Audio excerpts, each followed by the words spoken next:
Hi friends, എല്ലാ കൂട്ടുകാർക്കും learn English മാസ്റ്ററുടെ പുതിയൊരു അധ്യായത്തിലേക്ക് സ്വാഗതം.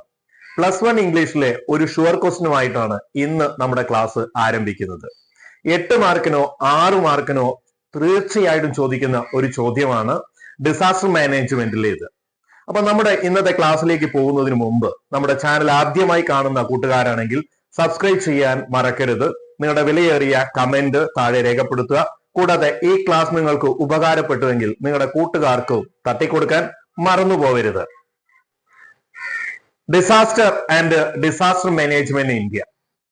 ഇന്ത്യ എന്തുകൊണ്ടാണ് ഒരു ഡിസാസ്റ്റർ ഏരിയ ആയി മാറിയത്?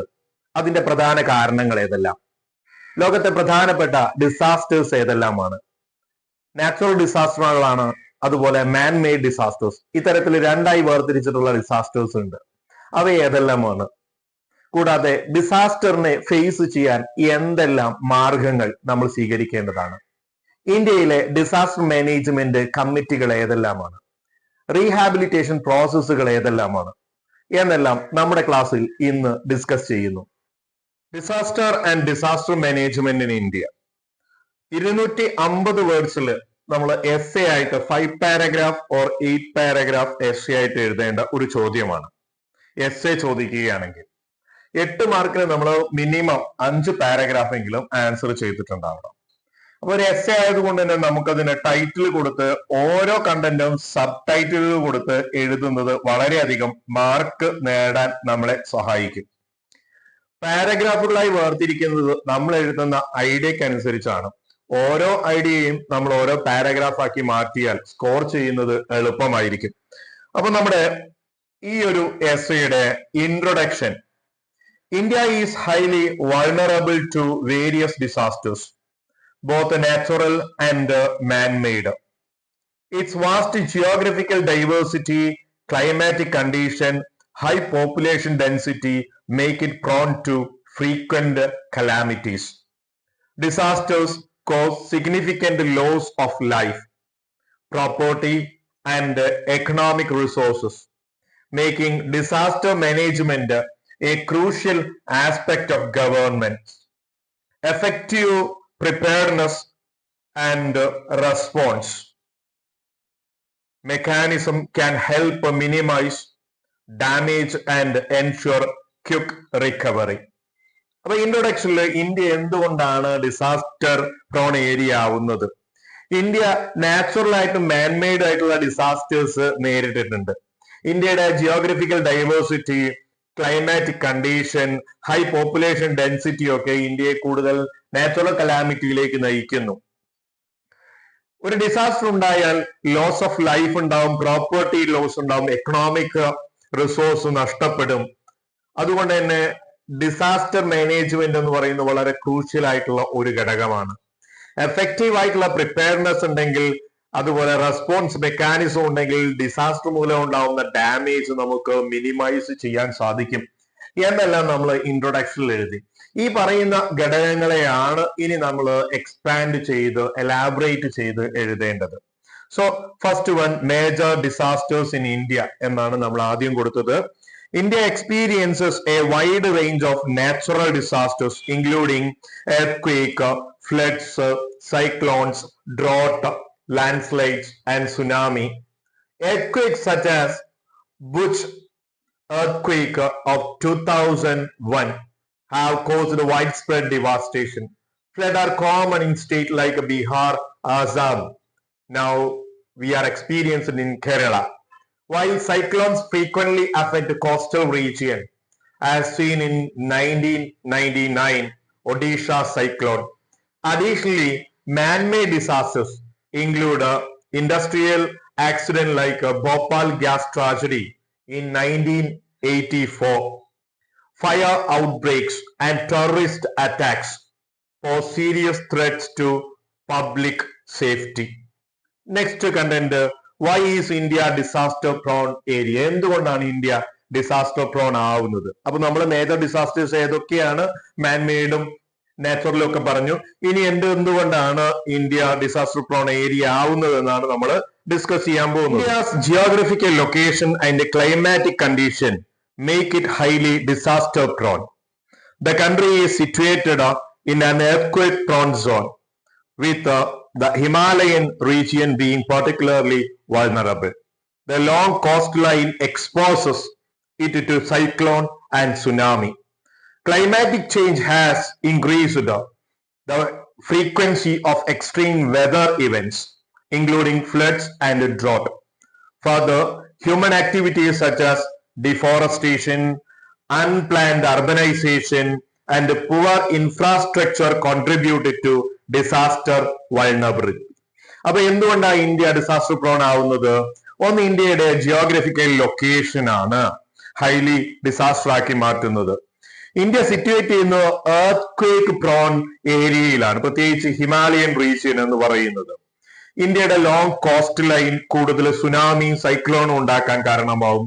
ക്ലൈമാറ്റിക് ചേഞ്ച് ഇന്ത്യ വെതർ ഇവന്റ്സുകൾ, അതുപോലെ ഫ്ലഡ് എന്നിവ ഉണ്ടാക്കാൻ കാരണമാവും, ഡ്രോട്ട് ഒക്കെ. കൂടാതെ മനുഷ്യന്റെ പ്രവർത്തനം, ഡിഫാറസ്ട്രേഷൻ ഒക്കെ ഉണ്ട്. യാതൊരു ബ്ലൈൻഡ് ആയിട്ടുള്ള അല്ലെ അൺപ്ലാൻഡ് ആയിട്ടുള്ള മനുഷ്യരുടെ അർബനൈസേഷനും പുവർ ഇൻഫ്രാസ്ട്രക്ചർ യൂസ് ചെയ്യുന്നതും ഒക്കെ ഇന്ത്യയിൽ വലിയ തോതിലുള്ള ദുരന്തങ്ങൾ ഉണ്ടാക്കാൻ സാധാരണമാക്കുന്നു എന്നാണ്. Next, impact of disaster. ഡിസാസ്റ്ററിന്റെ ഇമ്പാക്ട് എന്താണ്? Disasters have severe consequences on human life, economy and environment. അപ്പൊ നമ്മുടെ മനുഷ്യ ജീവിതത്തിലും സമ്പദ്ഘടനയിലും പരിസ്ഥിതിയിലൊക്കെ വലിയ ഇമ്പാക്ട് ഉണ്ടാക്കും.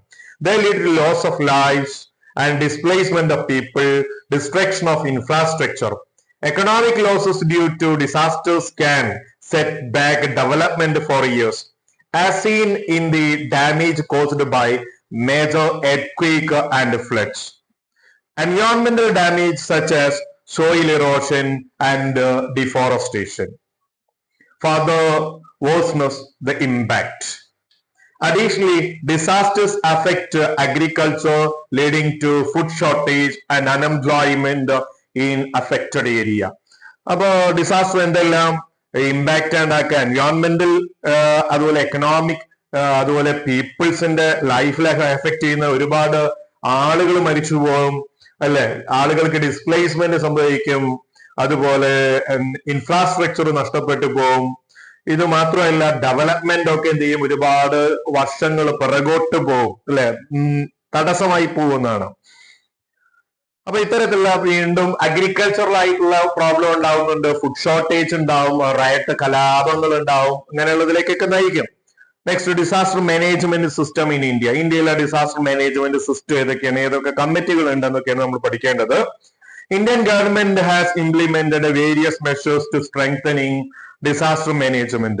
National Disaster Management Authority, NDMA, ഇത് നമ്മൾ മാർക്ക് ചെയ്ത് വെക്കണം. Okay, establishment oversee the disaster preparedness and response. അപ്പൊ സെൻട്രൽ ഗവൺമെന്റ് കീഴിലുള്ള ഡിസാസ്റ്റർ മാനേജ്മെന്റ് കമ്മിറ്റിയാണ് നാഷണൽ ഡിസാസ്റ്റർ മാനേജ്മെന്റ് അതോറിറ്റി എന്ന് പറയുന്നത്. Disaster management act of 2005 provided a legal framework for disasters like reduction, mitigation and recovery. Early warning system, disaster കുറയ്ക്കാൻ വേണ്ടി നമുക്ക് implement ചെയ്യാൻ പറ്റുന്ന ഒന്നാണ് early warning system. Emergency response team, awareness program have been, ഇതൊക്കെ നമ്മൾ കൊണ്ടുവന്ന എന്ത് ചെയ്യും? Developed to minimize the impact of disasters. Government also collaborate with international organization to improve disaster management strategies. Then how to reduce impact of disaster. Disaster എങ്ങനെ കുറയ്ക്കാം? To reduce the impact of disaster, India has adopted several preventive measures. Early warning system have been installed to predict and monitor disaster, cyclone, earthquake, ഇതൊക്കെ ഉണ്ടാവുന്നത് warning ചെയ്യുന്നതിനുള്ള system നമ്മൾ establish ചെയ്തിട്ടുണ്ട്. Strict building regulations are enforced to ensure earthquake resistance infrastructure.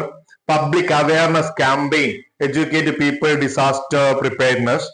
Sustainable environmental practice such as afforestation, വനവൽക്കരണം നടപ്പിലാക്കുക, and proper land using plan help to disaster mitigation. Additionally, effective governance and emergency response planning play vital role in minimize disaster. Rehabilitation and rescue process ഏതൊക്കെയാണ്? പുനരധിവാസ അതുപോലെ ദുരന്തത്തിൽ അകപ്പെട്ടിട്ടുള്ള ആളുകളെ രക്ഷിക്കുന്നതിനുള്ള പ്രവർത്തനങ്ങൾ എന്തൊക്കെയാണ്? Disaster response involve immediate rescues and relief operation carried out by organizations such as national disaster response force. ഇതൊക്കെ underline ചെയ്ത് വെക്കുക. NDRF എന്ന് പറയുന്ന ഒരു സൈന്യം നമുക്കുണ്ട് ഡിസാസ്റ്റർ റെസ്ക്യൂവിന് വേണ്ടിയിട്ട്. And state disaster response team, local authorities, evacuation, medical assistance, food distribution are provide affected area അല്ലെങ്കിൽ affected population. Rehabilitation process include rebuilding home, പുനരധിവാസ പ്രവർത്തനങ്ങളാണ്. വീടുകൾ നിർമ്മിച്ചു കൊടുക്കുക, റീസ്റ്റോറിംഗ് ലൈവ്ലിഹുഡ്, തൊഴിൽ നൽകുക, അതുപോലെ ഓഫറിംഗ് സൈക്കോളജിക്കൽ സപ്പോർട്ട്, മാനസികമായിട്ടുള്ള ആഘാതത്തിൽ നിന്ന് മുക്തി നേടുന്നതിന് വേണ്ടി മാനസികമായിട്ടുള്ള ഗൈഡൻസ് കൗൺസിലിംഗ് ഒക്കെ നൽകുക. ഇതൊക്കെയാണ്. Long term measures involve infrastructure development and community resilience programme to prepare future disaster. ഭാവിയിൽ ദുരന്തങ്ങൾ വരുന്നത് എങ്ങനെ പ്രിപ്പയർഡ് ആവാം, അത് തടയാൻ നമ്മൾ എങ്ങനെ തയ്യാറാവാം എന്നുള്ളതിന് അതിജീവനത്തിന്റെ മാർഗങ്ങൾ നമ്മൾ പഠിപ്പിക്കുകയാണ്. ഇനി എസ്സേ നമുക്ക് കൺക്ലൂഡ് ചെയ്യാം. Disaster management in India is continuous process.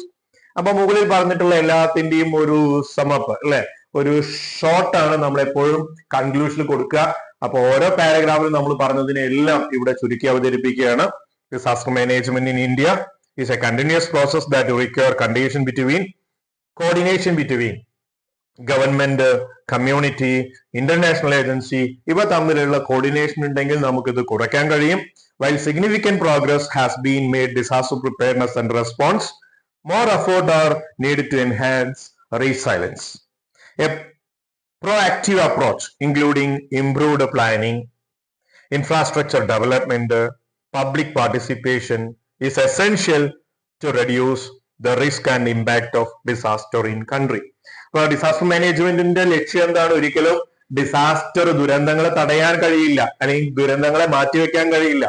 ഉണ്ടാവുന്ന ദുരന്തത്തിന്റെ എഫക്റ്റ് പരിണിത ഫലം, ആ എഫക്റ്റ് എന്ത് ചെയ്യുക എന്നുള്ളതാണ്, കുറയ്ക്കുക എന്നുള്ളതാണ് ഡിസാസ്റ്റർ മാനേജ്മെന്റിന്റെ ലക്ഷ്യം. അതുപോലെ ദുരന്ത ബാധിതരെ സഹായിക്കുക എന്നൊക്കെയാണ്. അതിന് പബ്ലിക്കിന്റെ പാർട്ടിസിപ്പേഷൻ വേണം, ഇൻഫ്രാസ്ട്രക്ചറിന്റെ ഡെവലപ്മെന്റ് വേണം, അതുപോലെ എസെൻഷ്യൽ ആയിട്ടുള്ള പാർട്ടിസിപ്പേഷൻ ഉണ്ടാവണം, നാഷണൽ ഓർഗനൈസേഷനുകളുടെയൊക്കെ പാർട്ടിസിപ്പേഷൻ ഉണ്ടാവണം എന്നാണ്. അപ്പൊ ഈ ഒരു എസ്സേ ഷുവർ ക്വസ്റ്റ്യൻ ആണ്, നമുക്ക് 100% ഉറപ്പായിട്ട് നമുക്ക് ചോദിക്കും. ചിലപ്പോൾ ഇത് ലെറ്റർ ടു എഡിറ്റർ ആയിട്ടോ സെമിനാർ റിപ്പോർട്ടോ ആയിട്ടോ സ്പീച്ചോ ഒക്കെ ആയിട്ട് ചോദിക്കാം. കണ്ടന്റ് എപ്പോഴും ഇത് തന്നെയാണ്. നന്നായി പഠിച്ചു വെക്കുക. ഒരു 6 മാർക്ക് അല്ലെങ്കിൽ 8 മാർക്ക് ഷുവർ ആയിട്ടും എല്ലാ കൂട്ടുകാർക്കും നേടാൻ സാധിക്കട്ടെ എന്ന് ആശംസിക്കുന്നു. പുതിയൊരു ക്ലാസ്സുമായി വീണ്ടും കാണാം. അതുവരെ ഗുഡ് ബൈ.